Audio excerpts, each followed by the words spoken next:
차가운 11월의 비가 서울의 밤거리를 적시고 있었다. 도시의 화려한 네온사인은 빗물에 번져 비현실적인 색채를 만들어냈지만 한서연에게는 그저 또 다른 절망의 얼룩일 뿐이었다.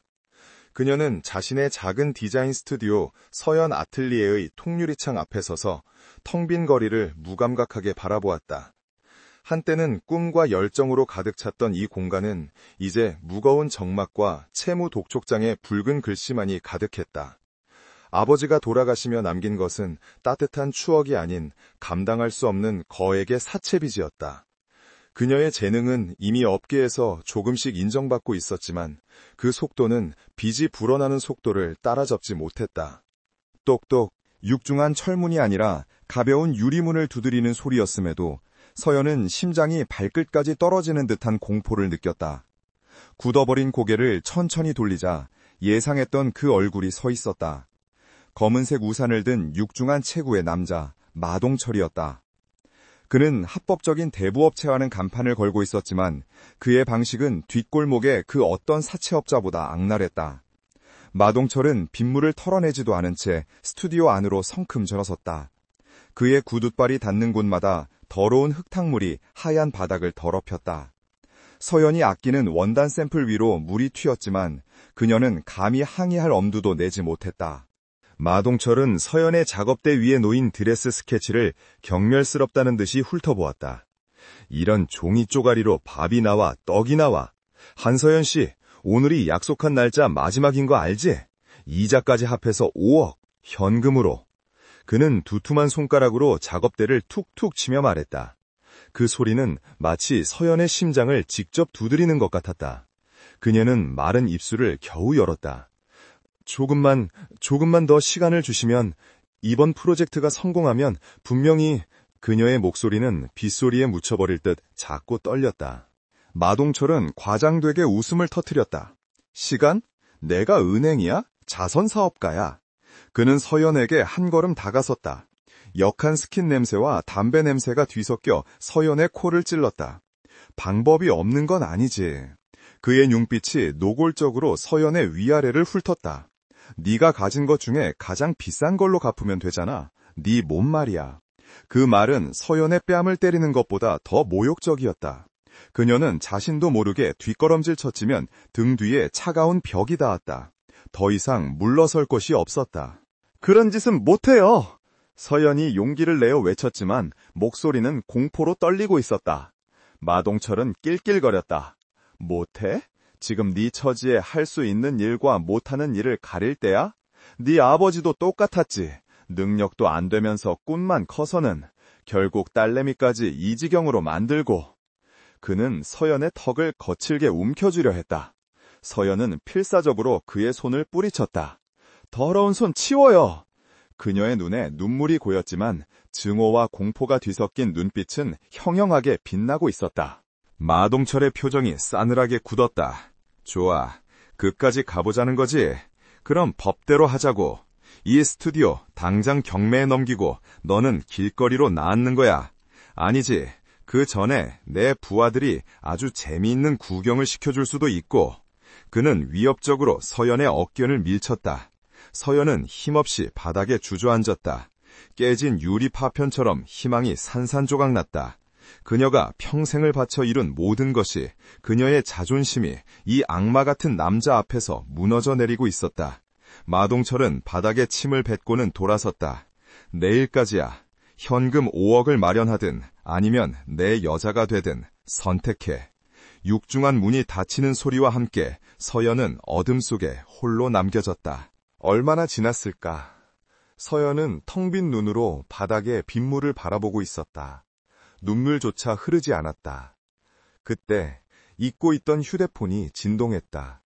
발신자 번호는 표시 제한. 이런 절박한 순간에 걸려오는 장난전화일까? 그녀는 무시하려 했지만 진동은 집요하게 이어졌다. 혹시나 하는 아주 신랏 같은 희망으로 그녀는 전화를 받았다. 여보세요? 그녀의 목소리는 완전히 잠겨 있었다. 수화기 너머에서는 아무 소리도 들리지 않다가 이내 낮고 차분한 기계 음성처럼 감정이 없는 남자의 목소리가 들려왔다. 한서연 씨입니까?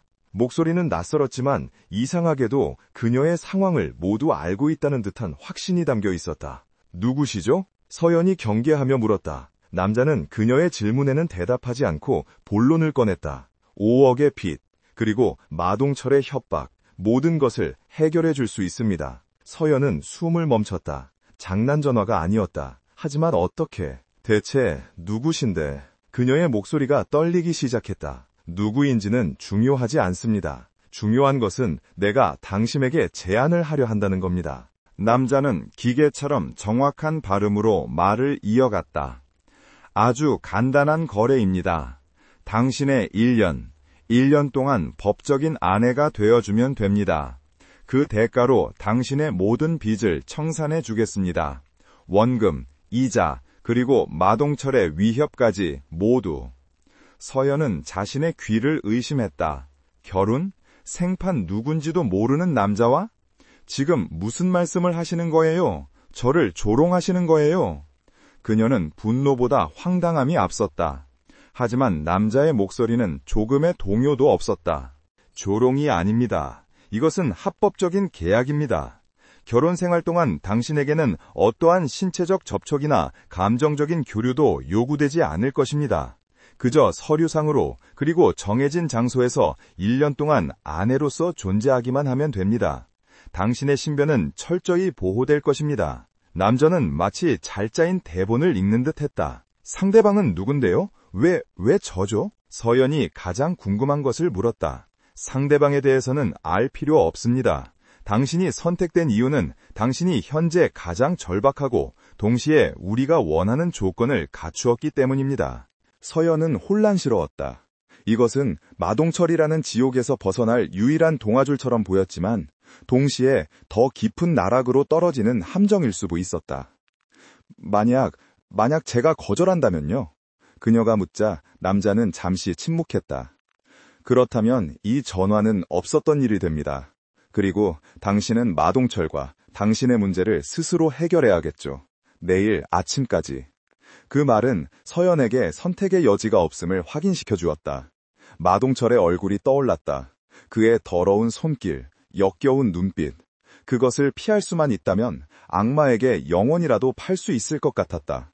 생각할 시간이 필요해요. 서연이 힘겹게 말했다.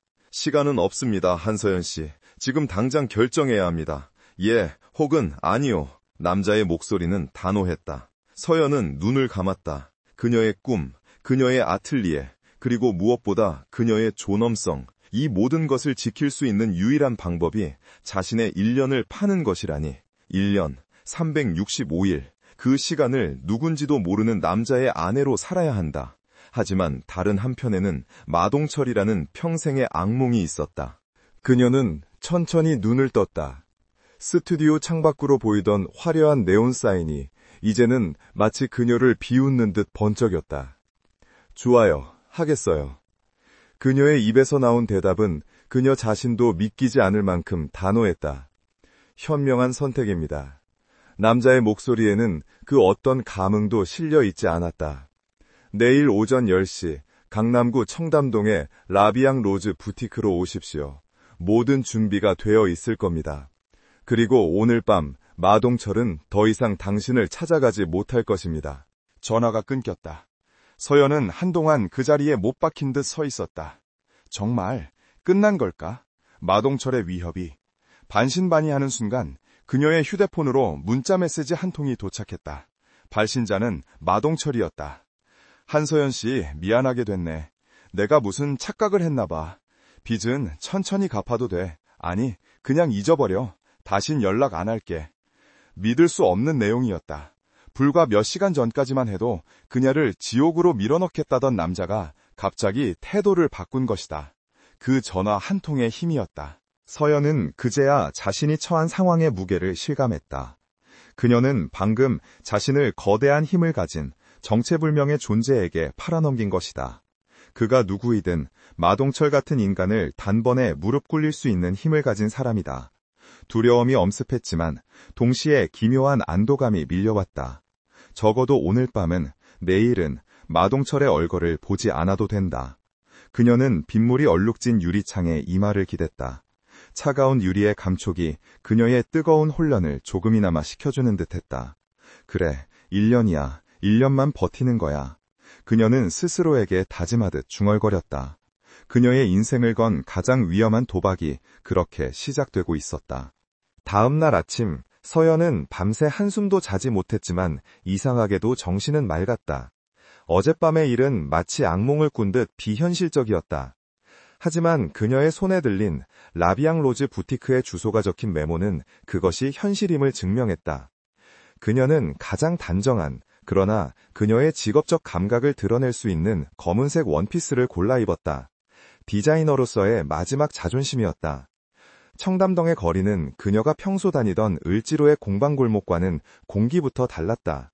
화려한 명품 매장들 사이 라비앙 로즈는 외부에서는 간판조차 잘 보이지 않는 극소수의 VIP만을 위한 비밀스러운 공간이었다. 서연이 망설이며 문 앞에 서자 안에서 누군가 기다렸다는 듯이 문을 열었다. 중년의 우아한 여성이었다. 그녀는 서연을 위아래로 훑어보더니 부드럽지만 어딘가 계산적인 미소를 지으며 말했다. 한서연 씨시죠? 기다리고 있었습니다. 이쪽으로 오시죠. 부티크 내부는 박물관을 연상시킬 만큼 고급스럽고 정돈되어 있었다.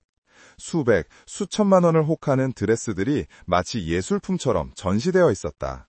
저는 정 실장이라고 합니다. 오늘부터 1년 동안 한서연 씨의 스타일링을 책임지게 될 겁니다.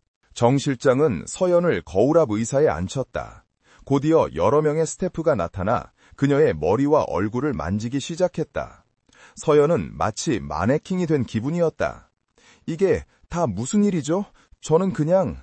그녀가 말을 꺼내려 하자 정 실장이 거울을 통해 그녀의 눈을 맞추며 말했다. 그분의 아내가 되실 분입니다. 그분에게는 평범한 아내가 필요하지만 그렇다고 해서 그분의 품격에 흠집이 되어서는 안 됩니다. 한서연 씨는 오늘부터 모든 것을 새로 배우셔야 할 겁니다.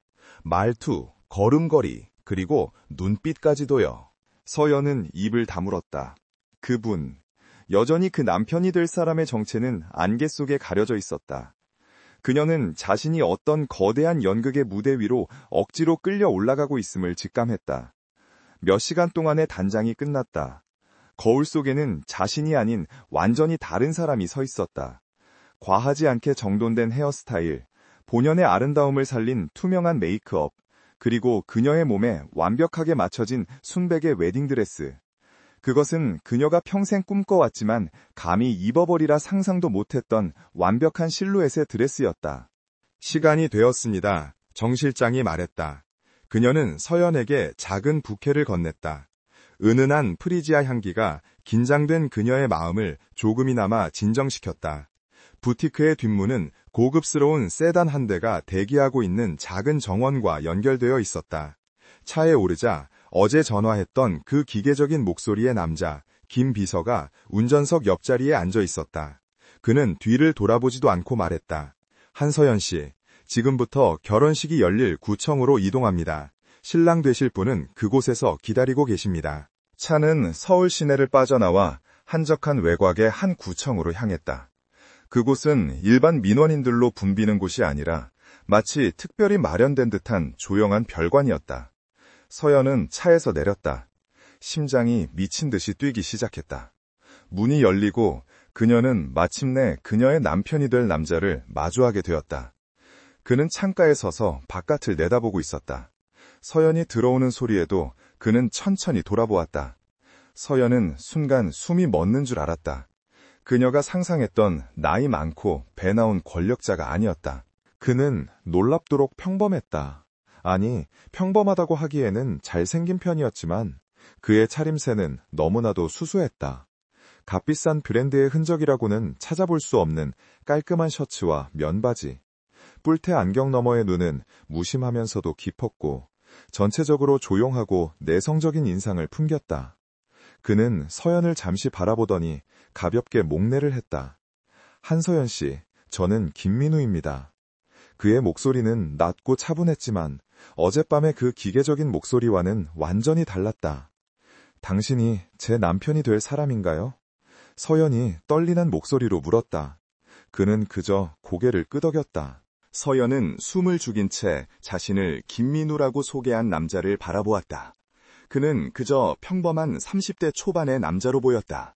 비싸 보이지 않는 셔츠와 면바지, 지적인 느낌을 주는 뿔테 안경, 그리고 어떠한 감정도 읽어낼 수 없는 무표정한 얼굴.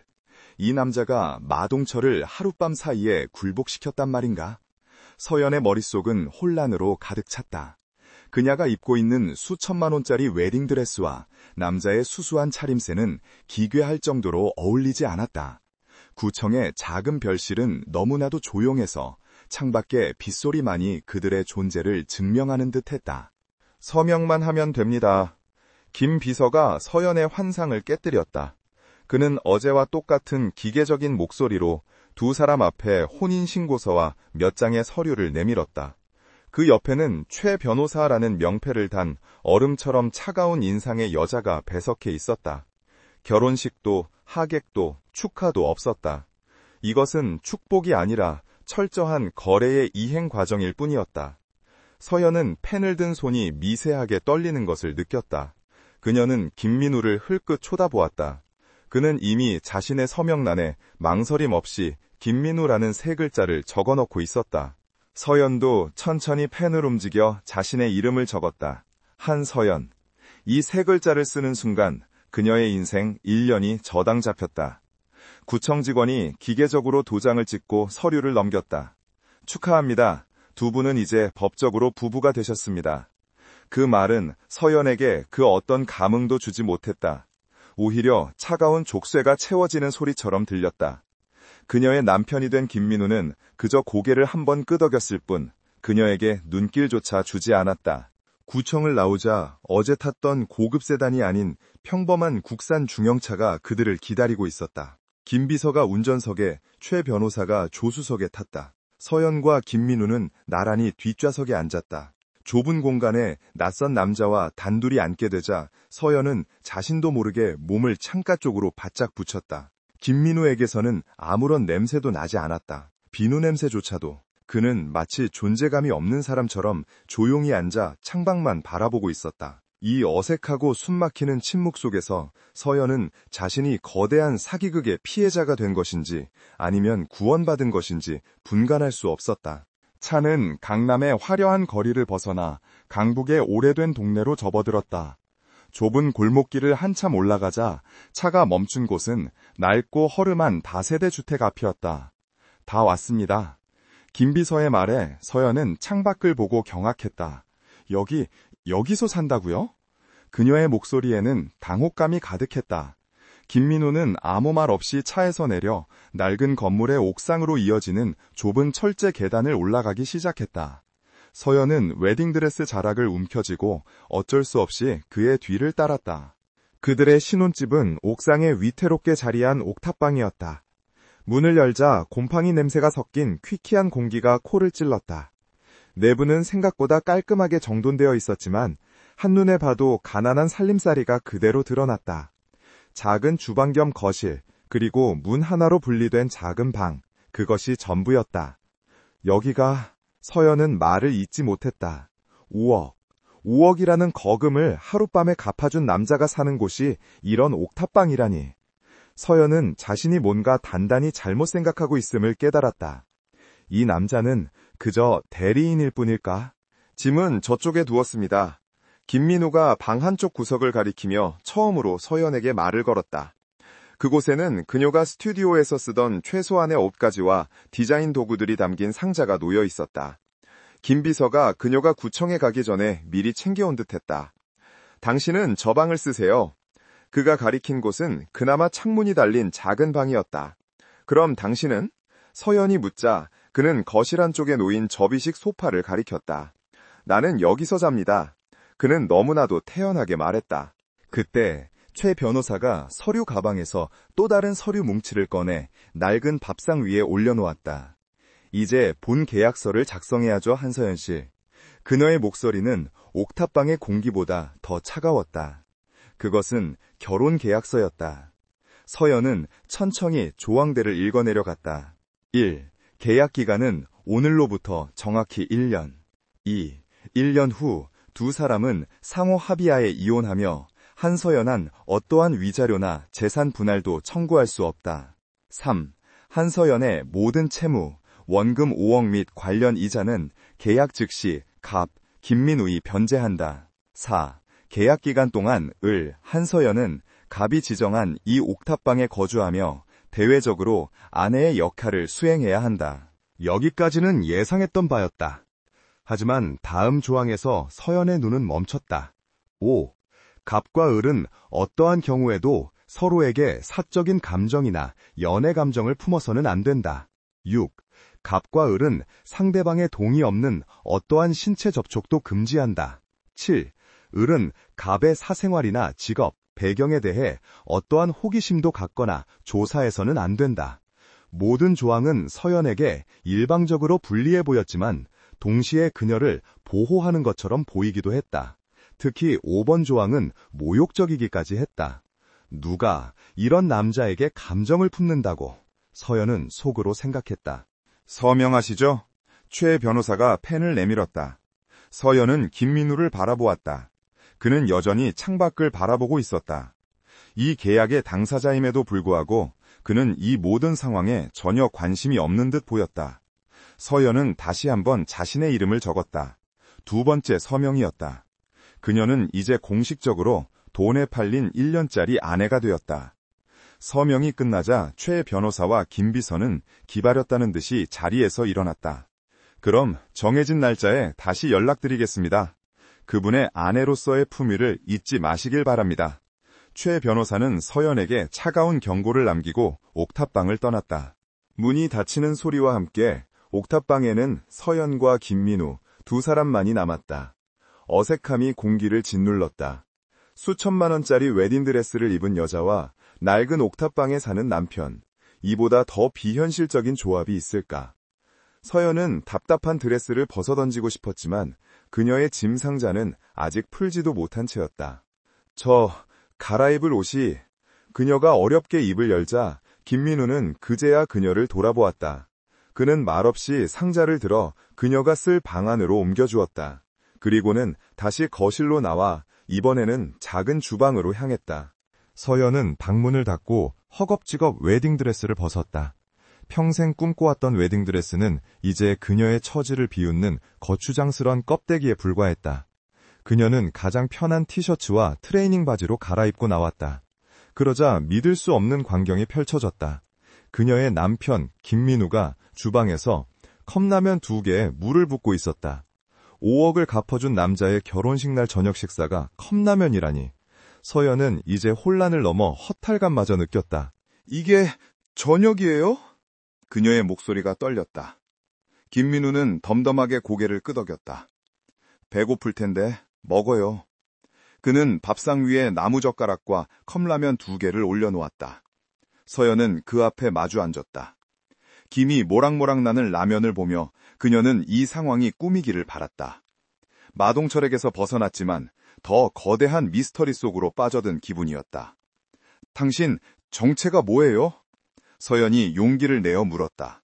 그녀는 7번 조항을 어기고 있었다. 하지만 도저히 묻지 않고는 견딜 수가 없었다. 김민호는 젓가락질을 멈추고 그녀를 바라보았다. 뿔테 안경 너머의 눈이 처음으로 그녀와 정면으로 마주쳤다. 그 눈은 깊고 차가웠지만 그 안에 아주 희미한 슬픔인지 외로움인지 모를 감정이 스쳐 지나가는 듯했다. 나는 그냥 김민우입니다. 계약 기간 동안 당신의 남편 역할을 할 사람. 그는 그렇게만 대답하고 다시 라면을 먹기 시작했다. 서연은 더 이상 아무것도 물을 수 없었다. 그녀는 젓가락을 들었지만 라면 가닥이 목구멍으로 넘어가지 않았다. 그날 밤 서연은 낯선 방의 낡은 이불 속에서 뜬 눈으로 밤을 지새웠다.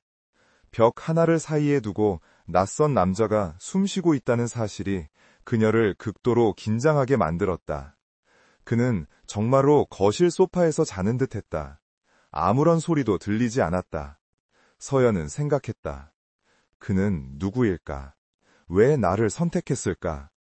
그는 왜 이런 옥탑방에서 정체를 숨기고 사는 걸까? 그는 이 계약에서 무엇을 얻는 걸까? 수많은 질문이 그녀의 머릿속을 맴돌았다. 그 시각 거실 소파에 누워있던 김민우, 아니 태아그룹의 숨겨진 후계자 강지혁은 눈을 감고 있었다. 그는 잠들지 않았다. 벽 너머로 들려오는 서연의 뒤척이는 소리, 그녀의 긴장된 숨소리를 그는 모두 듣고 있었다.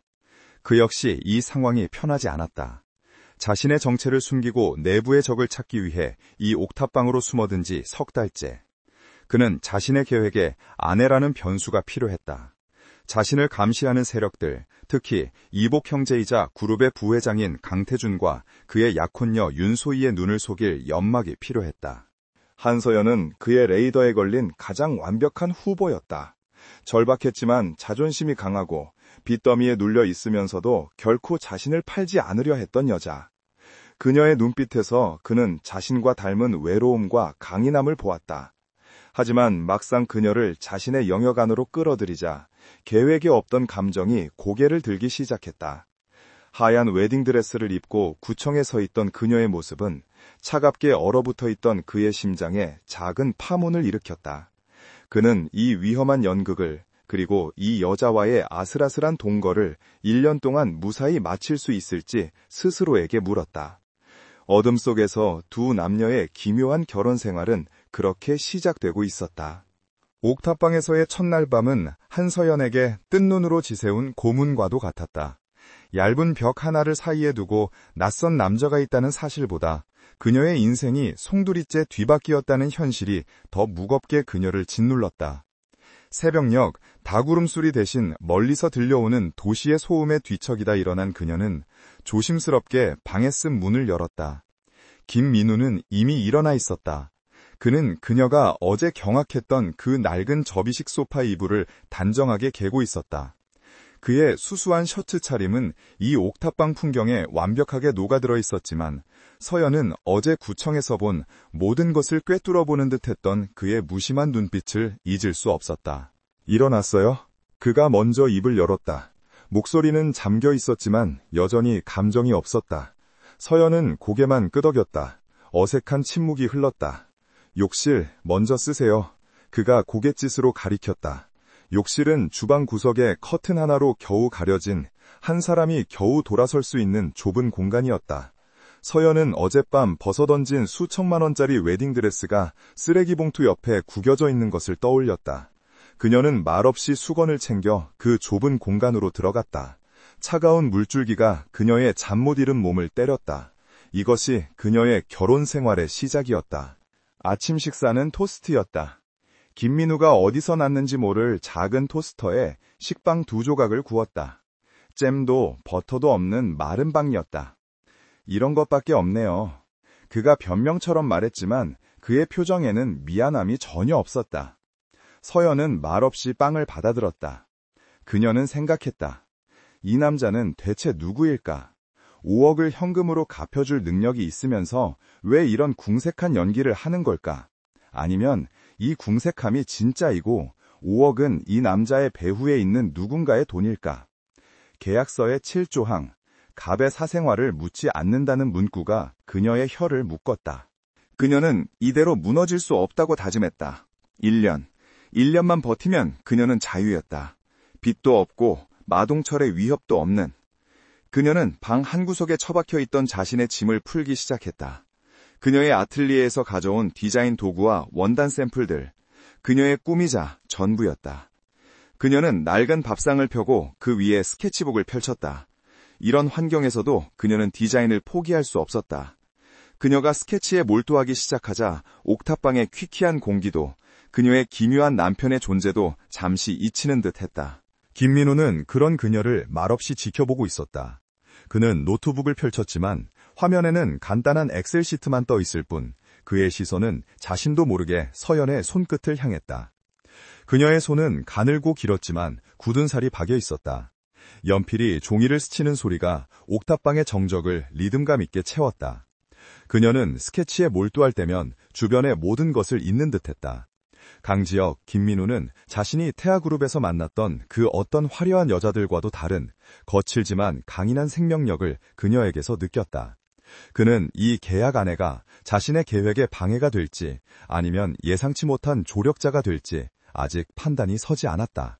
서연은 새로운 드레스 디자인에 막혀 머리를 뜯고 있었다. 그녀가 선택하려던 원단은 가격 대비 효율이 좋지 않았지만 그녀의 예산으로는 최선이었다. 그 실크 말고 차라리 모달 혼방 텐셀을 쓰는 게 낫지 않아요? 무심한 목소리가 그녀의 등 뒤에서 들려왔다. 서연은 깜짝 놀라 돌아보았다. 김민우가 어느새 그녀의 스케치북을 어깨너머로 보고 있었다. 모달 텐셀이요? 그건 최근에야 업계에서 주목받기 시작한 고급 친환경 소재였다. 그런 소재는 가격대가... 아니요. 그가 서연의 스케치북을 손가락으로 가리켰다. 그 디자인의 볼륨감을 살리려면 드레이프성이 좋아야 하는데 지금 선택한 소재는 너무 빳빳해요. 모달 텐셀은 실크의 광택과 면의 흡습성을 모두 가졌으면서도 가격은 더 합리적이죠. 특히 ES 섬유와 혼방하면 내구성 문제도 해결되고요. 그는 마치 패션 디자인 전공자처럼 전문적인 용어를 쏟아냈다. 서연은 입을 다물지 못했다. 어떻게 그런 걸 아세요? 그냥 사무직이라고. 김민우는 순간 당황한 기색이 역력했다. 그가 연기하는 김민우는 이런 지식을 가질 리 없었다. 그는 태아그룹의 회장으로서 그룹 산하의 섬유 계열사 보고서를 수도 없이 검토했었다. 아, 그냥 예전에 잡지에서 본 것 같아서요. 그가 서둘러 변명하며 시선을 피했다. 하지만 서연은 이미 그를 의심의 눈초리로 바라보고 있었다. 평범한 사무직 직원이 ES 섬유 같은 전문 소재를 알 리가 없었다. 첫 번째 균열이었다. 며칠이 더 흘렀다. 두 사람의 동거는 여전히 살얼음판 위를 걷는 듯했다. 그들은 최소한의 대화만을 나누었고 서로의 영역을 침범하지 않으려 애썼다. 김민우는 아침 일찍 출근한다며 나갔다가 저녁 늦게 돌아왔고 서연은 옥탑방에서 디자인에만 몰두했다. 그러던 어느 날 서연은 그가 타주는 인스턴트 커피 맛에 질려버렸다. 그녀는 자신의 작업실에서 가져온 원두를 갈아 핸드드립 커피를 내렸다. 향긋한 커피 향이 옥탑방을 채웠다. 그때 저녁에 돌아온 김민우가 그 향을 맡고 미간을 찌푸렸다. 무슨 냄새죠? 서연은 조금 기분이 상했다. 커피인데요. 인스턴트 커피보단 훨씬 나을 거예요. 그녀가 커피 한 잔을 내밀었다. 그는 한 모금 마시더니 말없이 잔을 내려놓았다. 그리고는 자신의 가방 깊숙한 곳에서 작은 틴 케이스를 꺼냈다. 그가 뜨거운 물을 부어 차를 우리기 시작하자 옥탑방의 커피 향을 압도하는 깊고 그윽한 향이 퍼져나갔다. 그것은 흙냄새 같기도 하고 오래된 나무향 같기도 한 서연이 한 번도 맡아보지 못한 고급스러운 향이었다. 그건 무슨 차예요? 서연이 홀린 듯 물었다. 그녀는 과거 VIP 고객들의 의뢰를 받을 때 그들의 사무실에서 비슷하지만 이 정도로 강렬하지는 않은 향을 맡아본 기억이 있었다. 김민우는 또다시 당황했다. 그것은 그가 회장 시절 스트레스를 받을 때마다 마시던 수십 년 숙성된 최고급 보이차였다. 이 옥탑방과는 가장 어울리지 않는 물건이었다. 그냥 속이 안 좋아서요. 건강차입니다. 그가 황급히 틴 케이스를 숨겼지만 서연은 이미 보았다. 그 케이스에 희미하게 찍힌 그녀가 아는 한 명품 브랜드의 로고를. 두 번째 균열이었다. 가장 결정적인 사건은 그 주 주말에 일어났다. 비가 새는 옥탑방 천장을 수리 문제로 집주인 아주머니가 찾아왔다. 그녀는 신혼부부라기엔 너무나도 냉랭한 두 사람의 분위기와 옥탑방의 초라한 살림살이를 번갈아 훑어보며 노골적으로 비웃었다. 아니, 젊은 사람들이 방골이 이게 뭐야. 이러니 천장에 쥐가 들끓지.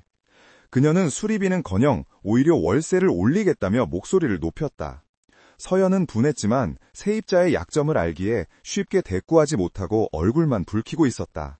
그때까지 묵묵히 상황을 지켜보던 김민우가 나섰다. 그는 평소에 그 뿔테 안경을 벗었다. 안경이 사라지자 그의 무심했던 눈빛은 날카로운 칼날처럼 변했다. 아주머니, 그의 목소리는 낮고 조용했지만 그 안에 담긴 위압감은 집주인을 순간적으로 얼어붙게 만들었다. 민법 제623조 임대인의 수선 유지 의무에 대해 모르십니까? 누수 사실을 고지했음에도 방치한 것은 명백한 계약 위반입니다. 그는 멈추지 않고 건물의 하자 보수와 관련된 법조항들을 토시 하나 틀리지 않고 줄줄이 읊었다. 그리고 저희가 이 방에 들어오기 전부터 있던 하자인 것은 이미 사진으로 증거를 남겨두었습니다. 월세를 올리시겠다고요? 좋습니다. 그럼 저희는 즉시 임대차 분쟁 조정위원회에 이 문제를 제소하고 누수로 인한 피해 보상과 함께 계약 해지를 통보하겠습니다. 어느 쪽이 더 손해일지는 아주머니께서 더 잘 아시겠죠. 그의 말투는 평범한 사무직원이 아니었다. 그것은 수많은 변호사와 임원들을 거느린 결정권자의 말투였다. 집주인 아주머니는 그의 기세에 눌려 안색이 파랗게 질렸다. 아니, 젊은 사람이 알았어요, 알았다고 당장 수리해줄게. 그녀는 도망치듯 옥탑방을 떠났다. 서연은 숨도 쉬지 못하고 그를 바라보았다. 방금 전에 그 남자는 그녀가 알던 김민우가 아니었다. 그는 태연하게 안경을 다시 썼다. 그러자 방금 전에 그 날카로운 카리스마는 온데간데 없이 다시 어수룩한 김민우로 돌아왔다. 문제가 해결됐네요. 그가 멋쩍게 웃으며 말했다. 하지만 서연은 웃을 수 없었다. 당신, 대체 누구예요? 그녀의 목소리는 공포와 경이로움으로 떨리고 있었다. 세 번째, 그리고 가장 거대한 균열이었다. 한편 서연의 주변을 맴돌던 마동철은 미칠 지경이었다. 하룻밤 사이에 그를 굴복시킨 그 힘은 그의 모든 돈줄을 막아버렸다. 그는 한서연의 뒤를 밟았지만 그녀는 낡은 옥탑방에 처박혀 나오질 않았다. 그리고 그녀와 함께 사는 김민우라는 남자는 아무리 파헤쳐도 나오는 것이 없었다. 보스, 이상합니다. 주민등록번호는 살아있는데 학력, 경력, 재산 아무것도 없습니다. 그냥 유령이에요. 부하의 보고에 마동철은 이를 갈았다. 아무것도 없다는 것. 그것은 반대로 모든 것을 가졌다는 뜻일 수도 있었다. 그는 직감했다. 이 김민우라는 놈은 보통 내기가 아니다. 그리고 한서연은 그놈의 유일한 약점일 것이다. 그날 밤 서연은 잠들지 못했다. 집주인을 압도하던 김민우의 모습이 머릿속에서 떠나지 않았다. 그녀는 갈증을 느껴 조용히 방문을 열고 거실로 나갔다. 그리고 그녀는 얼어붙었다. 김민우가 거실 소파가 아닌 밥상 앞에 앉아 있었다. 그의 앞에는 서류가 아닌 최첨단으로 보이는 얇은 노트북이 펼쳐져 있었다. 그는 귀에 작은 이어폰을 꼽고 낮고 빠른 목소리로 누군가와 통화하고 있었다. 자금 흐름을 역추적하세요. 강태준 부회장이 건드린 비자금, 그 꼬리를 잡아야 합니다. 태아그룹의 주가 방어는 서연은 강태준 부회장, 태아그룹이라는 단어를 듣고 숨이 멎는 것 같았다. 태아그룹이라면 대한민국을 움직이는 거대 재벌이 아닌가.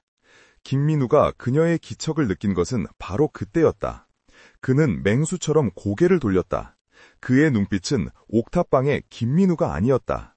그것은 냉혹한 지배자의 눈빛이었다. 그는 즉시 노트북을 덮고 이어폰을 뺐다. 물 마시러 서연이 변명처럼 말했다.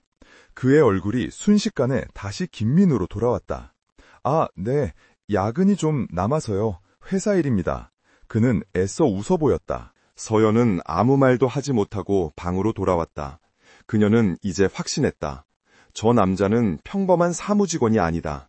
그는 거대한 무언가를 숨기고 있다.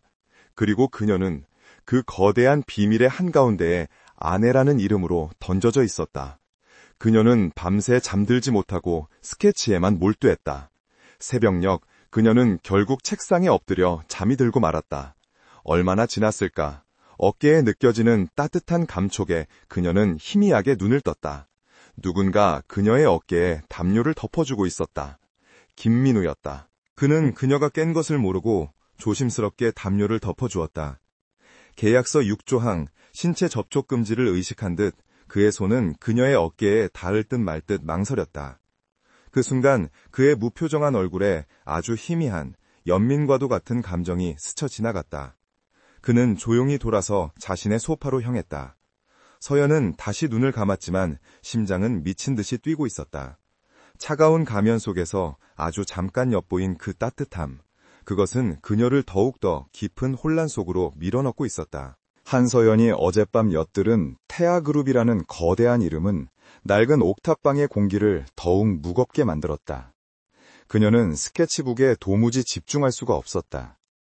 연필을 쥔 손은 땀으로 축축했고 시선은 자꾸만 거실에서 노트북을 들여다보는 김민우의 뒷모습으로 향했다. 그는 어제 태아그룹을 언급했던 사실을 모르는 척하는 건지 아니면 정말로 잊어버린 건지 평소와 다름없이 뿔테 안경을 쓴 채 무언가를 읽고 있었다. 하지만 서연은 이제 알았다. 저 남자의 평범한 셔츠 아래에는 옥탑방의 초라함과는 비교도 안 될 거대한 비밀이 숨겨져 있음을. 그녀는 자신이 그 비밀의 한가운데에 서 있다는 사실에 공포를 느꼈다. 마동철이라는 명확한 위협에서 벗어났더니 이제는 정체를 알 수 없는 거대한 소용돌이에 휘말린 기분이었다. 김민우는 그녀에게 대체 무엇을 원하는 걸까? 이 1년짜리 계약 결혼이 끝나면 그녀는 이 모든 비밀을 알았다는 이유로 무사히 벗어날 수 있을까? 그녀가 최악의 상상을 하며 입술을 깨물던 바로 그 저녁이었다. 옥탑방의 낡은 철문을 누군가 두드리는 소리가 났다. 쾅! 쾅! 쾅! 예의 따위는 없는 폭력적인 소리였다. 서연의 심장이 바닥까지 떨어졌다. 그 소리는 그녀가 지난 몇 년간 지겹도록 들어왔던 지옥의 전주곡과도 같았다. 마동철이었다. 서연은 공포로 새파랗게 질려 자신도 모르게 의자에서 일어섰다. 그녀의 몸이 사시나무처럼 떨리기 시작했다. 김민우, 아니 강지혁의 눈이 노트북 화면에서 떨어져 서연에게 향했다. 그는 그녀의 극단적인 공포 반응을 즉각 인지했다. 그의 표정이 싸늘하게 굳었다. 한서연, 안에 있는 거 다 알아! 문 열어, 이 엑스아! 문 밖에서 마동철의 고함 소리가 들려왔다. 그는 혼자가 아닌 듯 여러 명의 거친 발소리와 낄낄거리는 웃음소리도 함께 들려왔다. 마동철은 김민우라는 남자에 대해 아무것도 캐내지 못하자 결국 그가 유령이거나 혹은 한서연이 내세운 허수아비일 뿐이라고 결론 내렸다. 5억을 갚아줬다는 건 거짓말이고 이 옥탑방이 그들의 현주소라고 확신했다. 그는 오늘 본때를 보여주고 한서연을 다시 자신의 소나기에 넣을 작정이었다. 지혁은 서연에게 손짓했다. 방 안에 들어가 있어요. 그의 입모양은 그렇게 말하고 있었다. 하지만 그의 눈빛은 김민우의 것이 아니었다. 그것은 차갑게 가라앉은 분노를 억누르는 포식자의 눈빛이었다. 서연은 두려움에 다리가 움직이지 않았지만 본능적으로 뒷걸음질쳐 방문 뒤로 숨었다. 지혁은 천천히 자리에서 일어났다. 그는 뿔테 안경을 벗어 밥상 위에 내려놓았다. 안경이 사라지자 그의 부드러웠던 인상은 온데간데 없이 사라지고 날카롭고 냉혹한 강지혁의 얼굴이 드러났다. 쾅! 문이 부서질 듯한 소리와 함께 낡은 잠금 장치가 뜯겨나가며 문이 활짝 열렸다. 마동철이 흉악한 미소를 지으며 2명의 덩치 큰 부하와 함께 옥탑방 안으로 들이닥쳤다. 거봐, 여기 있었네. 이런 쓰레기장에서 신혼 놀이. 아, 이게 누구야? 남편 되시는 분. 마동철은 거실 한가운데에 서 있는 지혁을 보고 비웃음을 터뜨렸다. 그가 상상했던 것보다 더 왜소하고 평범해 보이는 남자였다. 네가 5억을 갚았다고? 지나가는 개가 웃겠다. 얘들아, 저놈부터 처리해. 부하 중 한 명이 지혁에게 다가서는 순간이었다. 지혁은 움직이지 않았다. 그저 차가운 목소리로 말했다. 여긴 내 집입니다. 당장 나가지 않으면 주거 침입으로. 말이 채 끝나기도 전에 부하의 주먹이 지혁의 얼굴을 향해 날아들었다. 서연은 방문 틈으로 그 광경을 보며 비명을 질렀다. 하지만 상상했던 일은 벌어지지 않았다. 지혁은 날아오는 주먹을 피하지 않았다. 그는 더 빨랐다. 그는 부하의 팔목을 한 손으로 잡아채 그대로 꺾어버렸다. 아! 뼈가 부러지는 끔찍한 소리와 함께 부하가 비명을 질렀다. 지혁은 멈추지 않았다. 그는 꺾인 팔을 이용해 부하의 몸을 자신 쪽으로 끌어당긴 뒤 팔꿈치로 명치를 정확하게 가격했다. 거구의 남자가 숨도 쉬지 못하고 그대로 바닥에 고꾸라졌다. 이 모든 일이 불과 2초 만에 벌어졌다. 마동철과 남은 부하 한 명은 눈앞의 광경을 믿을 수 없다는 듯 멍하니 서 있었다. 방금 전까지 샌님 같던 남자가 전문 격투가처럼 자신의 부하를 단숨에 제압해버린 것이다. 이 새끼가! 남은 부하가 허리춤에서 무언가를 꺼내려 하자 지혁은 이미 그보다 2걸음 앞서 있었다. 그는 바닥에 있던 밥상을 발로 차 올려 부하의 복부를 강타했다. 밥상이 박살나면서 부하는 뒤로 나자빠졌다. 지혁은 굴러떨어진 젓가락 하나를 주워 넘어진 부하의 목에 정확히 겨누었다. 쇠젓가락의 차가운 감촉에 부하의 얼굴이 공포로 일그러졌다. 그는 감히 움직이지 못했다. 옥탑방에는 정적이 흘렀다. 마동철은 2명의 부하가 순식간에 제압당하자 겁에 질려 뒷걸음질 쳤다. 너 대체 정체가 뭐야? 그는 이 상황을 도저히 이해할 수 없었다. 지혁은 천천히 일어섰다. 그는 흐트러진 셔츠를 바로잡으며 마동철에게 다가갔다. 한 걸음 한 걸음 다가갈 때마다 마동철은 한 걸음씩 물러났다. 지혁의 눈은 더 이상 인간의 눈이 아니었다. 그것은 먹잇감을 앞에 둔 냉혹하고 무자비한 맹수의 눈이었다. 당신이 감히 여길 더럽혔어! 지혁의 목소리는 분노로 낮게 깔려 있었다. 마동철은 등 뒤에 벽이 닫혀 더 이상 물러설 곳이 없음을 깨달았다. 그때 마동철은 공포에 질려 서연을 발견했다. 그는 마지막 발악처럼 서연을 향해 손을 뻗었다. 2년 때문에! 다 너 때문이야! 그가 서연의 머리채라도 잡으려는 듯 달려들었다. 감히! 지혁의 목소리가 얼음장처럼 갈라졌다. 그 순간 지혁의 몸이 다시 움직였다. 그는 마동철의 손목을 잡아채 아까 부하에게 했던 것보다 더 심하게 비틀었다. 으악! 마동철의 처절한 비명이 옥탑방을 울렸다. 지혁은 그를 그대로 벽에 매다 꽂았다. 마동철은 부러진 팔을 붙잡고 바닥을 뒹굴었다. 지혁은 그 앞에 쪼그리고 앉아 그의 멱살을 움켜쥐었다. 마동철. 그의 목소리는 이제 속삭임에 가까웠지만 그 어떤 고함보다 더 무서웠다. 나는 김민우라고 했지. 그는 마동철의 귀에 대고 속삭였다. 다시는 이 여자 앞에 나타나지 마. 네가 지금껏 저지른 모든 불법 행위, 탈세, 폭행, 내가 그걸로 네 인생을 끝내는 건 일주일도 걸리지 않아. 하지만 그건 너무 자비롭지. 그는 마동철의 눈을 똑바로 바라보았다. 마동철은 그 눈동자 속에서 자신의 죽음을 보았다. 다시는 내 여자에게 손대지 마. 만약 한 번만 더 내 눈에 띄거나 이 여자의 이름을 네 더러운 입에 올리면 그땐 법이 아니라 내가 직접 너를 지옥으로 보내주지. 알아들었나? 마동철은 공포에 질려 미친 듯이 고개를 끄덕였다.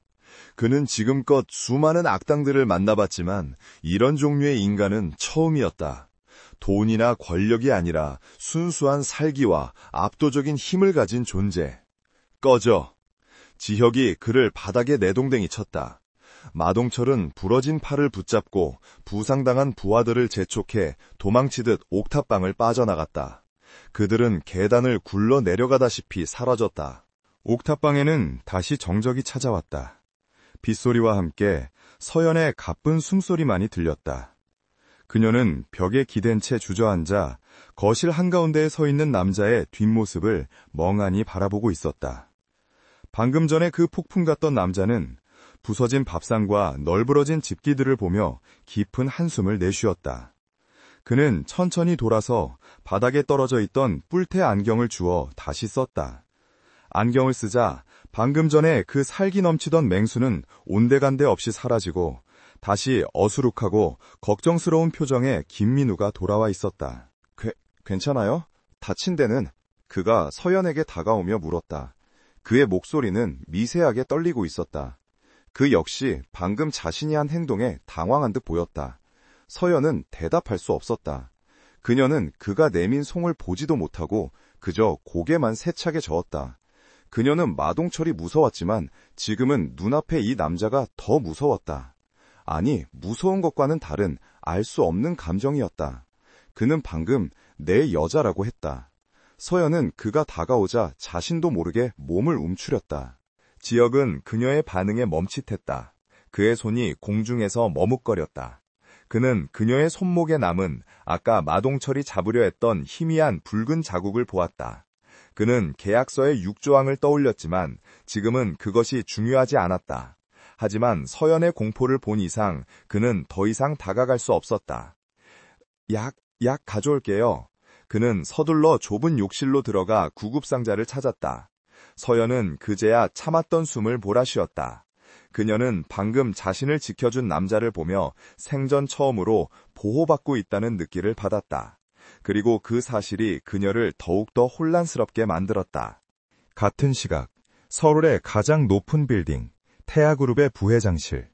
강지혁의 이복형이자 약혼녀인 윤소희가 차가운 표정으로 모니터를 응시하고 있었다. 그녀는 태아그룹의 실질적인 2인자이자 지역의 가장 강력한 정적이었다. 강지혁, 이 망할 자식이 대체 어디서 뭘 하고 돌아다니는 거야? 그녀의 비서가 조심스럽게 보고했다. 회장님, 강지혁의 개인 카드 사용 내역입니다. 최근 한 달간 강북의 한 편의점과 재래시장에서만 소액 결제가. 윤소희는 서류를 집어 던졌다. 장난해? 대한민국 최고의 재벌 총수가 재래시장에서 떡볶이라도 사 먹었다는 거야? 그녀는 지역이 단순한 휴가를 떠난 것이 아님을 직감했다.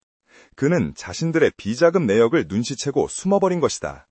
그가 숨어있는 곳, 그 강북 일대를 샅샅이 뒤져 그가 만나는 모든 사람, 그가 숨쉬는 공기까지 전부 알아내. 그리고 그가 왜 하필 지금 이 타이밍에 결혼 같은 걸 했는지도. 그 한서연이라는 여자, 당장 뒷조사해. 윤소희의 눈이 뱀처럼 번뜩였다. 내 약혼자께서 감히 나 몰래 연극을 해? 그 무대를 통째로 찢어버려야지. 옥탑방의 공기는 그날의 폭력적인 소동 이후 숨막힐 듯한 어색함으로 변해버렸다. 한서연은 더 이상 김민우를 예전처럼 볼 수 없었다. 그녀의 눈에는 낡은 셔츠를 입고 뿔테 안경을 쓴 어수룩한 남자의 모습과 마동철을 짐승처럼 제압하던 냉혹한 남자의 모습, 그리고 어젯밤 태아그룹을 언급하던 비밀스러운 남자의 모습이 겹쳐 보였다. 그녀는 자신을 보호해준 이 남자가 고마우면서도 동시에 알 수 없는 두려움을 느꼈다. 그는 방금 그녀의 인생 최악의 공포를 해결해 주었지만 동시에 그녀를 더 깊은 미스터리 속으로 밀어넣었다. 강지혁은 자신의 실수를 뼈저리게 느끼고 있었다. 김민우라는 가면은 한서연 앞에서 거의 벗겨져 버렸다. 그는 마동철의 등장이 자신의 계획을 앞당길 수도 혹은 완전히 망쳐버릴 수도 있음을 직감했다. 하지만 그보다 더 그를 혼란스럽게 하는 것은 서연을 향한 자신의 감정이었다. 마동철이 그녀에게 손을 뻗으려던 순간 그는 이성을 잃었다. 계약서의 조항 따위는 안중에도 없었다. 그는 그녀가 다치는 것을, 그녀가 다시 공포에 떠는 것을 견딜 수 없었다. 그가 무심결에 내뱉은 내 여자라는 말은 그의 잠재의식 속에 이미 그녀가 깊이 자리 잡았음을 드러내는 신호였다. 두 사람 사이에는 투명한 벽이 생긴 듯했다. 서연은 방 안에서 디자인에 몰두하는 척했지만 그녀의 연필은 종이 위에서 길을 잃고 방황했다. 지혁은 거실에서 노트북을 들여다보았지만 그의 시선은 태하그룹의 비자금 흐름이 아닌 굳게 닫힌 서연의 방문을 향해 있었다. 그는 그녀에게 어떻게 설명해야 할지 몰랐다. 사실 나는 대한민국을 움직이는 재벌 총수인데 지금은 내부의 적을 접기 위해 숨어있는 중이고 당신은 내 연막을 위해 고용된 아내다. 라고? 그 어떤 말도 그녀에게는 상처가 될 뿐이었다. 이 숨막히는 동거가 며칠 더 이어지던 어느 날 서연은 결심했다. 이대로 옥탑방에 갇혀 이 남자의 비밀에 휘둘리며 살 수는 없었다. 그녀는 다시 디자이너 한서연으로 일어서야 했다. 그녀는 빚은 해결됐지만 그녀의 꿈은 아직 진행 중이었다. 마침 그녀가 예전에 신청해두었던 홍대의 작은 갤러리에서 열리는 신진 디자이너 쇼케이스에 참가 확정 메일이 도착했다. 아주 작은 행사였지만 그녀에게는 절실한 기회였다. 그녀는 지역에게 쇼케이스에 대해 이야기했다. 가능한 한 사무적으로. 이번 주말 밖에 나가야 할 것 같아요. 일 때문에요. 그녀는 그가 자신의 일정을 통제하려 들까봐 두려웠지만 그는 의외로 순순히 고개를 끄덕였다. 필요한 거 있어요? 데려다 줄까요? 그의 목소리에는 조심스러운 배려가 묻어났지만 서연은 차갑게 선을 그었다. 아니요, 저 혼자 갈 수 있어요. 계약서에도 제 직업 활동은 보장한다고 되어 있었으니까요. 그녀는 일부러 계약이라는 단어를 강조했다. 지역의 눈빛이 순간 아프게 흔들렸지만 그는 더 이상 아무 말도 하지 않았다. 한편 태하그룹의 부회장실은 얼음장처럼 차가웠다. 윤소희는 비서가 내민 보고서를 보고 날카롭게 웃었다. 옥탑방? 신진 디자이너 쇼케이스? 내 약혼자가 지금 이런 쓰레기 같은 연극을 하고 있단 말이지? 그녀는 강지혁의 김민우라는 가짜 신분과 그가 한서연이라는 여자와 법적으로 혼인신고까지 마쳤다는 사실을 모두 알아냈다. 그녀의 질투심과 소유욕이 불타올랐다. 감히 자신을, 태하그룹의 안주인이 될 자신을 속이고 이런 더러운 곳에서 저급한 여자와 놀아나? 그 쇼케이스 언젠가요? 그녀가 비서에게 물었다. 비서는 떨리는 목소리로 날짜와 장소를 보고했다. 윤소희의 붉은 입술이 우아한 호를 그렸다. 재미있겠네. 내 약혼자의 비밀스러운 신혼생활. 내가 직접 구경하러 가야지. 그리고 그 불쌍한 여자에게 현실을 알려줘야겠어.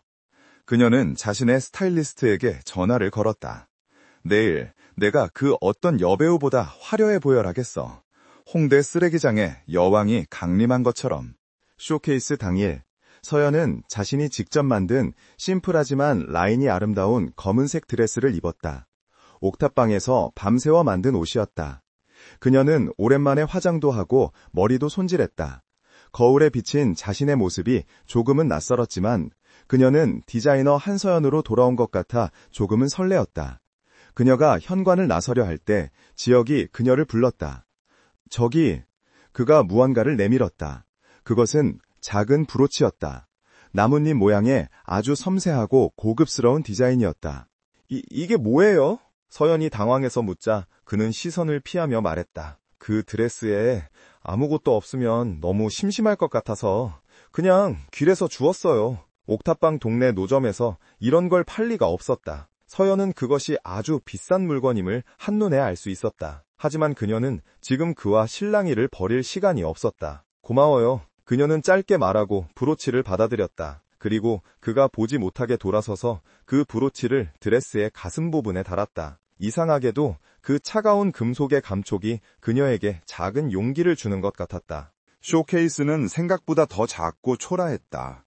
홍대의 작은 갤러리 한 구석을 빌려 몇몇 신진 디자이너들이 자신들의 작품을 마네킹에 입혀놓고 방문객들을 기다리는 게 전부였다. 서연의 작품은 가장 구석진 곳에 배정되었다.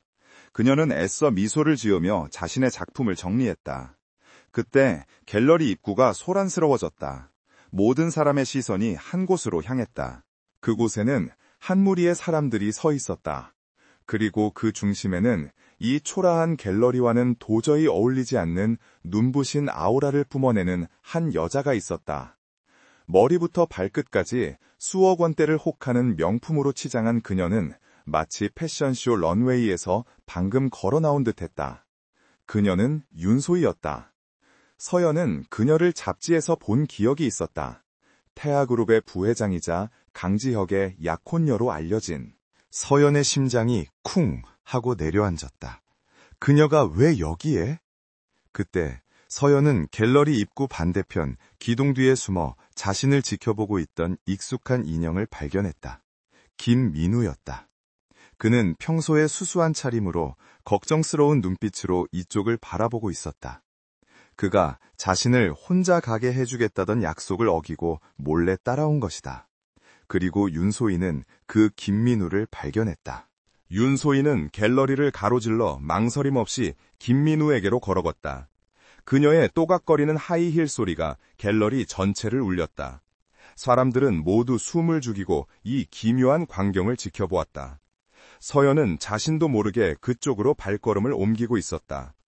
윤소희는 김민우, 즉 강지혁의 바로 앞에 멈춰섰다. 그녀는 경멸과 분노가 뒤섞인 눈으로 그를 위아래로 훑어보았다.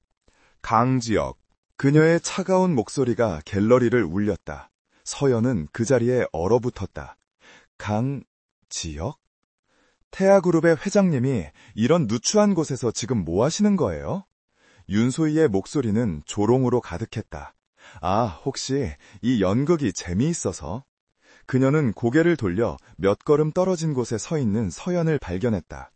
윤소희는 서연에게 천천히 다가갔다. 그녀의 눈은 웃고 있었지만 그 안에는 칼날 같은 저기가 서려 있었다. 그녀는 서연의 드레스에 달린 브로치를 발견했다. 어머, 이 브로치. 윤소희가 손을 뻗어 브로치를 만졌다. 이건 지혁씨 할머니의 유품인데 내가 달라고 그렇게 졸라도 안 주더니 이런 여자한테 주려고 아껴뒀던 거구나. 그녀의 말은 서연의 뺨을 때리는 것보다 더 모욕적이었다. 이대 무슨... 서연은 아무 말도 할 수 없었다. 머릿속이 하얗게 변했다. 아직도 모르겠어요, 이 불쌍한 여자? 윤소희가 서연의 귀에 대고 속삭였다. 하지만 그 목소리는 갤러리의 모든 사람이 들을 수 있을 만큼 컸다. 당신 옆에 있는 그 남자, 그 옥탑방의 김민우 씨 말이야. 그녀는 지혁을 가리켰다. 저 남자는 대한민국 태아그룹의 회장 강지혁이에요. 그리고 나는 곧 저 사람과 결혼할 약혼여구. 당신은 그냥 저 사람이 심심풀이로 가지고 논 1년짜리 장난감? 아니면 5억에 팔려온 노예? 세상이 무너지는 소리가 들렸다. 서연은 지혁을 바라보았다. 그는 뿔테 안경을 벗어 손에 쥐고 있었다. 그의 얼굴은 고통과 절망으로 일그러져 있었다. 그가 입을 열었다. 서연 씨, 그것이 모든 것을 확인시켜 주었다. 김민우는 없었다. 옥탑방의 가난한 사무직원, 함께 라면을 먹던 남자, 자신을 위해 싸워주던 남자, 그 모든 것이 거짓이었다. 그녀는 5억이라는 돈에 팔려 이 거대한 재벌의 추악한 연극에 동원된 광대였을 뿐이다. 마동철에게서 벗어났다고 생각했지만 그녀는 더 교묘하고 거대한 감옥에 갇혔던 것이다. 빚을 갚기 위해 결혼한 남자가 숨겨진 재벌 총재였다. 그것은 로맨스가 아니라 잔인한 사기극이었다. 그녀는 눈물이 쏟아지는 것을 느꼈다. 하지만 지금은 울 때가 아니었다. 그녀는 평생을 지탱해온 마지막 자존심을 끌어모았다. 그녀는 윤소희가 만졌던, 지혁이 주었던 그 브로치를 거칠게 떼어냈다. 그리고 그것을 지혁의 얼굴을 향해 던졌다. 이런 더러운 연극. 서연 씨, 제발 내 말 좀 들어봐요. 이건 당신이 생각하는 그런 게 아니에요. 내 감정은... 지혁이 그녀에게 다가오며 절박하게 외쳤다. 그의 눈에는 진심 어린 고통이 담겨 있었지만 서연의 눈에는 그것이 또 다른 연기로 보일 뿐이었다. 당신 감정 따위 알고 싶지 않아! 서연은 자신도 모르게 손을 들어 지혁의 뺨을 내리쳤다. 짝! 소리가 갤러리를 울렸다. 윤소희는 만족스러운 미소를 지었다. 모든 것이 그녀의 계획대로였다. 서연은 뒤돌아 갤러리를 뛰쳐나갔다. 한서연! 지혁이 그녀를 따라오려 했지만 윤소희가 그의 팔을 붙잡았다. 어딜 가, 지혁씨. 쇼는 이제 시작인데. 서연은 비틀거리며 옥탑방으로 돌아왔다. 그녀는 숨을 헐떡이며 방 안으로 들어가 최 변호사가 내밀었던 그 결혼 계약서를 찾아냈다. 그녀는 그 종이 쪼가리를 미친 듯이 갈기갈기 찢어 발겼다. 그때 지혁이 헐레벌떡 옥탑방 문을 열고 들어왔다. 서연 씨, 제발 내가 다 설명할게. 서연은 찢어진 계약서 조각들을 그의 얼굴에 집어던졌다. 설명? 뭘 더 설명할 건데? 당신이 날 속인 거, 날 5억에 사서 당신들 재벌 싸움에 방패막이로 쓴 거? 그녀는 울부짖었다. 이걸로 끝이야. 이 지긋지긋한 계약 오늘부로 끝이라고. 그녀는 방으로 뛰어들어가 짐이라곤 할 것도 없는 가방에 자신의 물건들을 되는 대로 쓸어 담았다. 가지마! 제발! 서연씨! 지혁이 그녀의 팔을 붙잡았다. 처음으로 그가 계약서 6조항을 정면으로 위반하며 그녀의 몸에 손을 댔다. 이거 놔! 서연은 그의 손을 미친 듯이 뿌리쳤다. 그녀의 눈에는 증오와 경멸, 그리고 처절한 배신감만이 가득했다. 다시는 내 눈앞에 나타나지 마. 당신은 나한테 마동철보다 더한 악마야. 서연은 가방 하나를 들고 옥탑방을 뛰쳐나갔다. 낡은 철제 계단을 비틀거리며 내려갔다. 지혁은 찢어진 계약서 조각들이 널브러진 옥탑방 한가운데에 망연자실 서 있었다. 그는 그녀를 잡지 못했다. 그가 연기했던 김민우라는 가면과 함께 그가 처음으로 진심을 다해 지키고 싶었던 여자 한서연을 잃어버린 것이다. 한서연은 옥탑방에서 도망치듯 뛰쳐나왔다. 어디로 가야 할지, 무엇을 해야 할지 아무런 계획도 없었다. 그녀의 머릿속은 강지혁, 태아그룹, 회장, 그리고 약혼녀라는 단어들로 터져나갈 것 같았다. 1년짜리 계약의 대가로 5억을 갚아준다는 말에 그녀는 자신이 지옥에서 벗어났다고 생각했다. 하지만 그녀는 더 교묘하고 더 잔인한 지옥의 한가운데에 던져진 것이었다. 그녀를 구원해준 김민우는 처음부터 존재하지 않았다. 그녀의 절박함을 이용해 자신의 재벌 싸움에 그녀를 방패막이로 세운 강지영만이 존재할 뿐이었다. 차가운 밤 공기가 그녀의 젖은 뺨을 때렸다.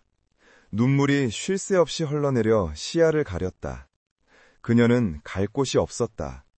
옥탑방은 이제 그녀의 집이 아니었고 아버지의 빚은 사라졌지만 그녀의 스튜디오 서연 아틀리에도 이미 마동철의 손에 넘어간 뒤였다. 그녀는 무작정 걸었다.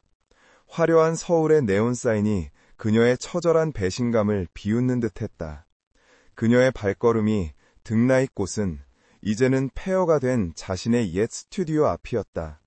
문은 굳게 잠겨 있었고 유리창에는 압류 딱지가 붙어 있었다. 그녀는 그 차가운 시멘트 바닥에 주저앉아 무릎에 얼굴을 묻고 소리 죽여 울었다. 그때 그녀의 등 뒤로 그림자가 드리워졌다. 그녀가 느낀 것은 공포가 아니라 지독하게 역겨운 스킨 냄새였다. 이런 꼴이 말이 아니네, 한서연 씨. 마동철이었다. 서연은 경악하며 뒷걸음질 쳤지만 이미 그의 부하들에게 둘러싸인 뒤였다. 마동철은 부러졌던 팔에 깁스를 한 채 이가 빠진 잇몸을 드러내며 웃고 있었다.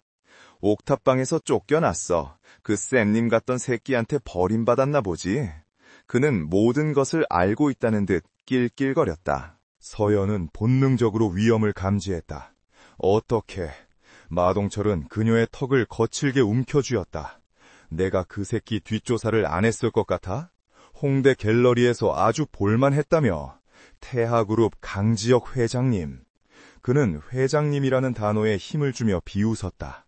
그는 그날 옥탑방에서 치욕을 당한 후 강지혁의 정체를 샅샅이 파헤쳤다. 그리고 그가 대한민국을 주무르는 거대 재벌 총수라는 것을 알아냈다. 5억? 그건 푼돈이었다. 이 여자는, 강지혁의 유일한 약점으로 보이는 이 여자는 그에게 수천억, 아니 그 이상을 안겨줄 황금알이었다.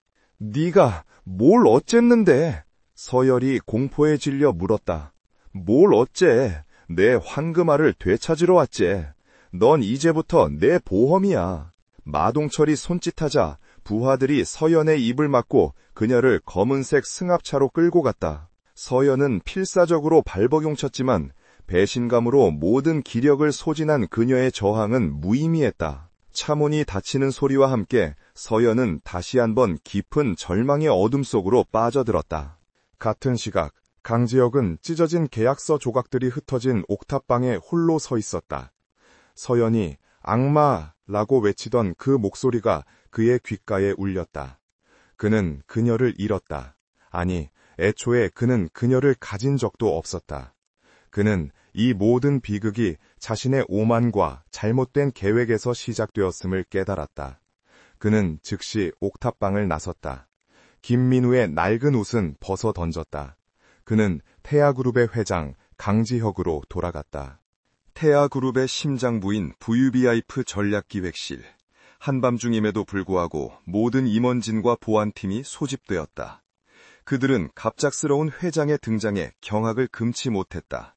특히 지난 몇 달간 김민우 행세를 하며 내부 비리를 조사하던 그가 얼음장보다 더 차가운 분모를 안고 돌아온 모습에 모두가 숨을 죽였다.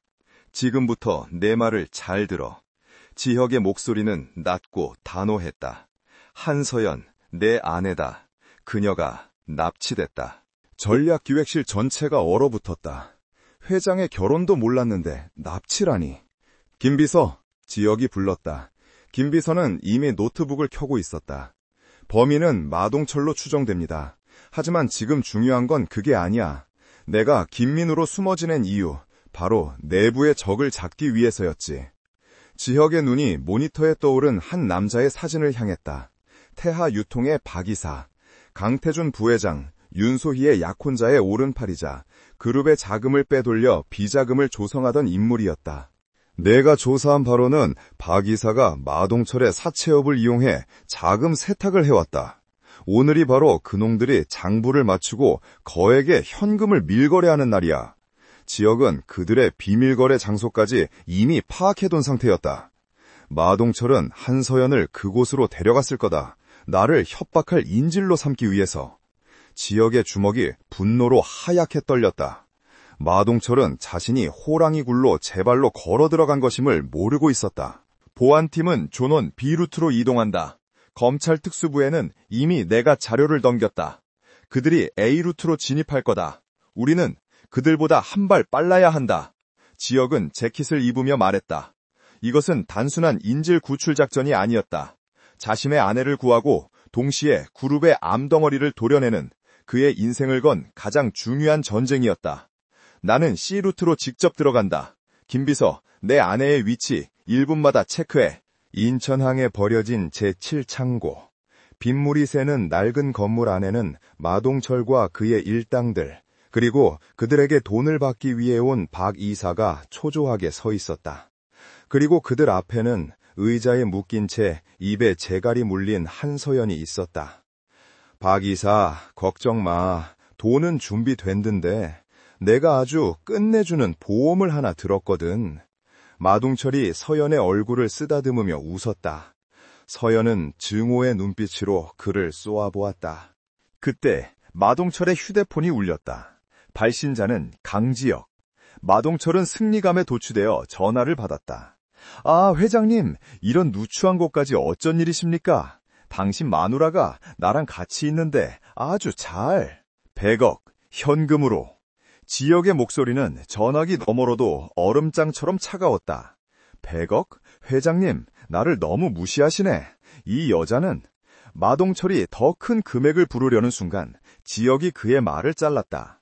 네 뒤에 있는 박 이사의 비자금까지 합치면 그 정도 되려나?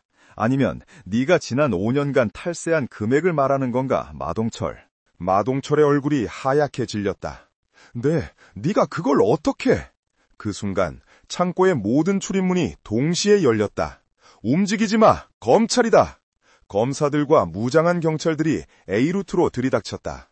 박이소와 마동철의 부하들은 혼비백산하여 도망치려 했다. 완전한 아수라장이었다.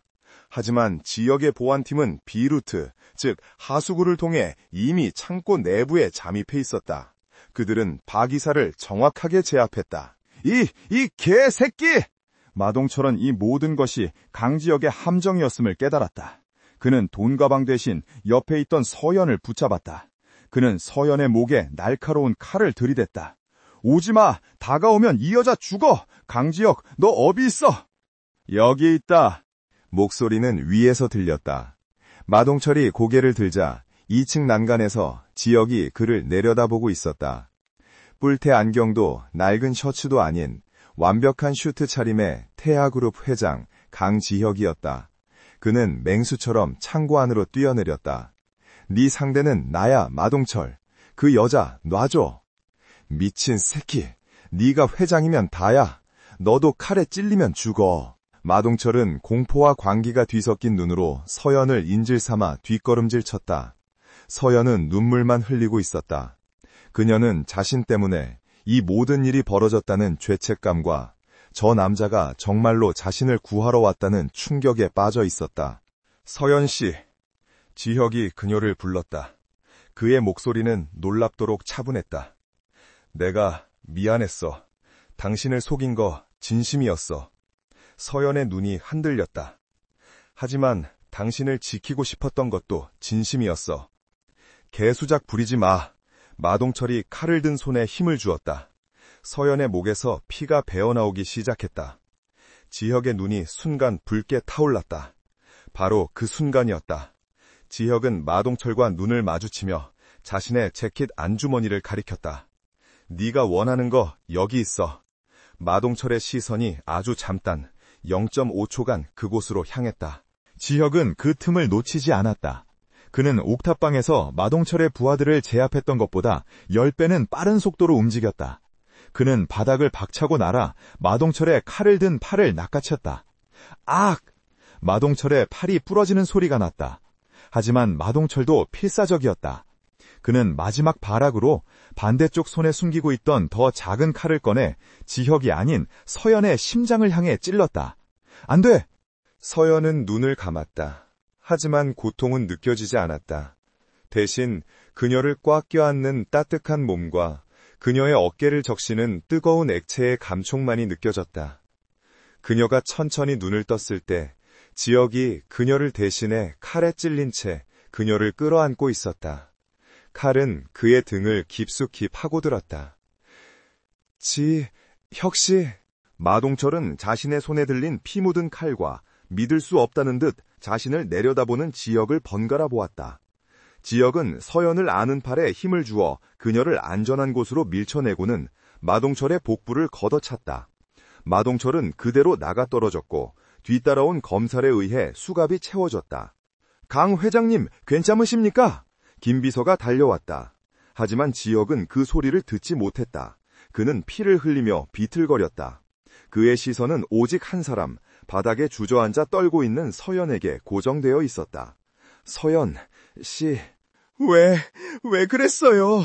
이 바보 같은 사람아. 서연은 울부짖으며 그에게 기어갔다. 그의 등에서 쏟아지는 피가 그녀의 손을 적셨다. 배신감, 증오, 그 모든 감정은 사라지고 오직 이 남자가 자신 때문에 죽을지도 모른다는 공포만이 남았다. 그녀는 이제 알았다. 이 남자의 감정은, 적어도 자신을 향한 이 마음은 연극이 아니었음을. 괜찮아요? 지혁이 그녀의 뺨을 만지려 손을 뻗었지만 그의 손은 힘없이 바닥으로 떨어졌다. 미안해요. 내가 너무 늦대 진짜가 돼서. 그의 눈이 천천히 감겼다. 안 돼요. 눈 떠요. 제발 강지혁 씨 눈 뜨란 말이야. 서연의 절규가 빗소리가 새어드는 낡은 창고 안에 울려 퍼졌다. 안 돼요. 눈 떠요. 제발 강지혁 씨 눈 뜨란 말이야. 한서연의 절규는 빗물이 들이치는 폐창고를 가득 메웠지만 그녀를 끌어안고 쓰러진 남자는 대답이 없었다.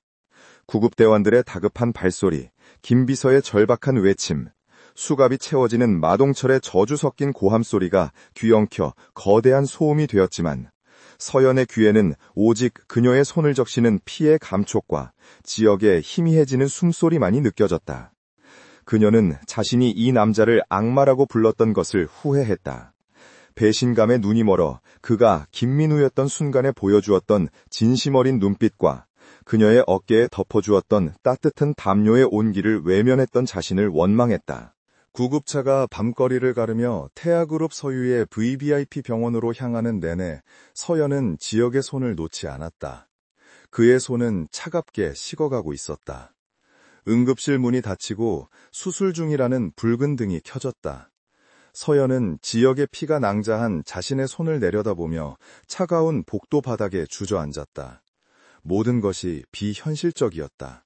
옥탑방에서의 기묘한 동거, 컵라면을 나눠 먹던 어색한 저녁, 마동철의 위협, 그리고 자신을 대신해 칼을 맞은 이 남자.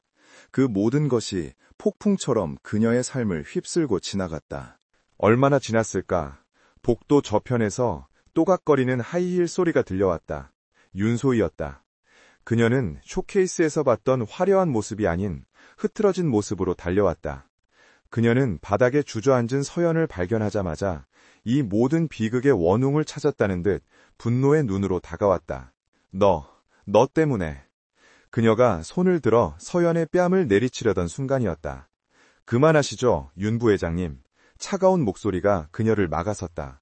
김비서였다. 김비서는 지역이 쓰러진 이후 단순한 비서가 아닌 태아그룹의 위기관리 총책임자로서 움직이고 있었다. 지금 강 회장님은 수술 중입니다. 소란 피우실 거면 나가주십시오. 윤소희는 기가 막힌다는 듯 웃었다. 뭐, 감히 네가 나한테? 저 여자야, 저 천박한 여자가 지혁 씨를 이 꼴로 만들었어. 그녀의 고함에 서연은 천천히 고개를 들었다. 예전의 한서연이 아니었다. 그녀의 눈은 공포나 죄책감이 아닌 차가운 분노와 슬픔으로 가득 차 있었다. 당신은 지혁씨가 왜 거기 있었는지 알기나 해요? 서연이 날전 목소리로 물었다. 당신과 당신 아버지가 태아그룹을 좀먹는 동안 그는 옥탑방에서 혼자 싸우고 있었어. 당신은 그 사람의 약혼녀라면서 그가 뭘 위해 싸우는지, 얼마나 외로웠는지 한 번이라도 알려고 해봤어? 서연의 말은 윤소희의 오만한 가면을 산산조각 냈다. 저 여자가 감히. 윤소희가 반박하려 했지만 김비서가 내민 태블릿 PC의 화면을 보고 그녀는 얼어붙었다.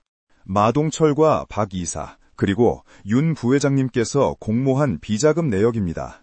강 회장님께서 쓰러지시기 직전 검찰에 모두 넘기셨습니다. 김비서의 목소리는 얼음장 같았다. 윤소희는 다리가 풀려 주저앉았다. 그녀의 시대는 끝났다. 검찰의 조사, 이사회의 긴급 소집, 그리고 그녀의 모든 직위 해제는 시간 문제였다. 그녀는 자신이 그토록 경멸했던 옥탑방의 여자에게, 그리고 자신이 장난감처럼 여겼던 약혼자에게 완벽하게 패배했다. 지역의 수술은 8시간이 넘게 걸렸다. 칼날이 장기를 아슬아슬하게 비껴갔지만 출혈이 너무 심했다. 서연은 수술실 앞을 한 걸음도 떠나지 않았다. 김비서는 그녀에게 따뜻한 커피를 건네며 처음으로 김민우가 아닌 강지혁의 이야기를 해주었다. 어머니를 일찍 여의고 아버지의 냉대 속에서 이복 형제들의 견제와 음모 속에서 살아남기 위해 자신을 숨겨야 했던 남자. 그가 김민우라는 가면을 쓸 수밖에 없었던 이유. 그리고 왜 하필 한서연이었는지. 회장님은 사람을 믿지 않으셨습니다. 하지만 한서연 씨의 눈을 보셨다고 했습니다. 빚에 쫓기면서도 결코 자신의 꿈과 자존심을 팔지 않는 그 눈빛에서 자신과 닮은 모습을 보셨다고요. 김 비서의 말에 서연은 참았던 눈물을 터뜨렸다. 그녀는 그를 속인 사기꾼이라 생각했지만 그는 어쩌면 세상에서 유일하게 그녀의 진가를 알아봐준 사람이었을지도 모른다. 지혁은 사흘 만에 눈을 떴다. 낯선 병실의 천장, 코를 찌르는 소독약 냄새, 그리고 자신의 손을 꼭 잡은 채 엎드려 잠든 서연의 모습. 그는 마른 입술을 열어 그녀의 이름을 불렀다. 서연, 씨.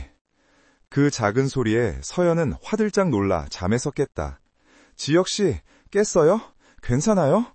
그녀는 울면서 웃고 있었다. 의사를 부르려는 그녀의 손을 지혁이 힘겹게 붙잡았다. 미안해요. 그의 첫 마디는 사과였다. 당신을 속여서, 당신을 이용하려 해서, 그리고 당신을 위험하게 만들어서. 서연은 고개를 저으며 그의 입술에 손가락을 가져다 댔다. 아니요, 아니에요. 그녀는 지혁의 손을 자신의 뺨에 가져다 댔다. 사라져서 고마워요. 나한테 돌아와줘서 고마워요. 두 사람의 눈이 마주쳤다. 옥탑방에서의 어색함도 갤러리에서의 배신감도 아닌 오직 진심만이 그들 사이에 흘렀다. 한 달 후, 강지혁은 태하그룹의 회장으로 완벽하게 복귀했다.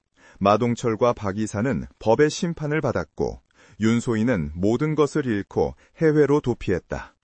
태하그룹은 거대한 스캔들을 겪었지만 오히려 내부의 암을 도려내고 지역의 강력한 리더십 아래 더욱 단단해졌다. 서연 역시 자신의 삶을 되찾았다. 그녀는 지역의 도움을 거절하고 작은 대출을 받아 그녀의 아틀리에를 다시 열었다.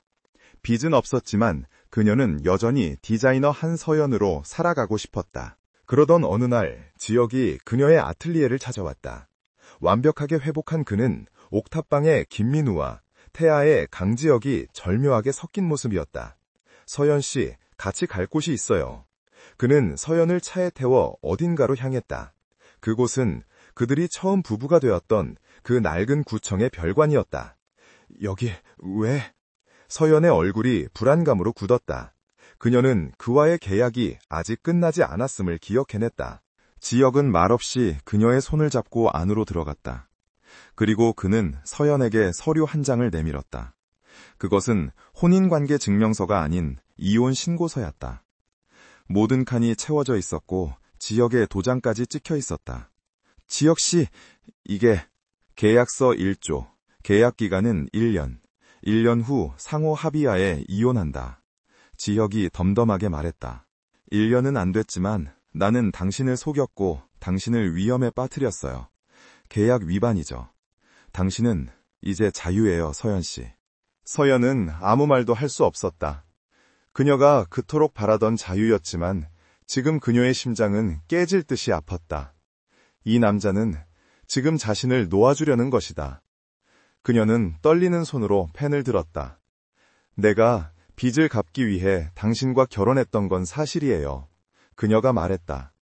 하지만 내가 폐창고에서 죽어가던 당신을 보며 울었던 건 빚 때문이 아니었어요. 그녀는 서명란에 자신의 이름을 적는 대신 펜을 내려놓고 이혼 신고서를 반으로 찢어버렸다. 지혁은 놀란 눈으로 그녀를 바라보았다. 서연 씨, 이 계약 파기예요. 서연이 찢어진 서류를 그에게 돌려주며 말했다. 나는 빚 때문에 당신 곁에 있는 여자가 아니에요. 그리고 당신도 나를 돈으로 산 남자가 아니고요. 우린 처음부터 다시 시작해야 해요. 지혁은 그제야 그녀의 진심을 깨닫고 그녀를 품에 와라 끌어안았다. 그는 그녀의 어깨에 얼굴을 묻었다. 고마워요, 한서연, 고마워요. 그는 그녀를 안은 채 한참을 서 있다가 주머니에서 작은 벨벳 상자를 꺼냈다. 그는 그녀 앞에서 천천히 무릎을 꿇었다. 구청의 딱딱한 바닥이었다. 회장님, 지금! 서연이 당황해서 그를 일으키려 했지만 그는 고개를 저었다. 한서연 씨, 옥탑방의 김민우는 당신에게 아무것도 줄 수 없었습니다. 태아그룹의 강지혁은 당신을 속였습니다. 하지만 지금 당신 앞에 무릎 꿇은 이 남자는 그냥 강지혁입니다. 그는 상자를 열었다. 그 안에는 그가 길에서 주었다던 나뭇잎 브로치를 모티브로 한 세상에 하나뿐인 다이아몬드 반지가 빛나고 있었다. 나의 거짓된 결혼 생활은 끝났습니다. 이제 나와 함께 진짜 결혼 생활을 시작해 주시겠습니까? 내 유일한, 나의 진짜 아내가 되어주세요. 서연은 눈물로 얼룩진 얼굴로 웃었다. 그녀는 천천히 고개를 끄덕였다. 네, 좋아요, 강지혁 씨. 몇 달 후 서울의 한 성당에서 작은 결혼식이 열렸다. 하객은 김 비서와 서연의 몇 안 되는 친구들 뿐이었다. 서연은 자신이 직접 디자인한 순백의 웨딩드레스를 입고 있었다. 그 드레스는 태아 패션의 신임 크리에이티브 디렉터 한서연의 첫 번째 작품이었다. 그녀는 빚을 갚기 위해 결혼했지만 이제는 자신의 재능으로 당당히 세상에 섰다. 신랑 강지혁 군은 신부 한서연 양을 평생 사랑하고 아껴줄 것을 맹세합니까? 네, 맹세합니다. 신부 한서연 양은 신랑 강지혁 군은 평생 사랑하고 존중할 것을 맹세합니까? 네, 맹세합니다. 두 사람은 반지를 교환하고 서로를 바라보았다. 그들의 눈에는 더 이상 거짓도, 불안도, 빚도 없었다. 오직 서로를 향한 깊은 신뢰와 사랑만이 가득했다. 옥탑방에서 시작된 그들의 위험한 계약은 끝났지만 그들의 진짜 사랑은 이제 막 시작되고 있었다.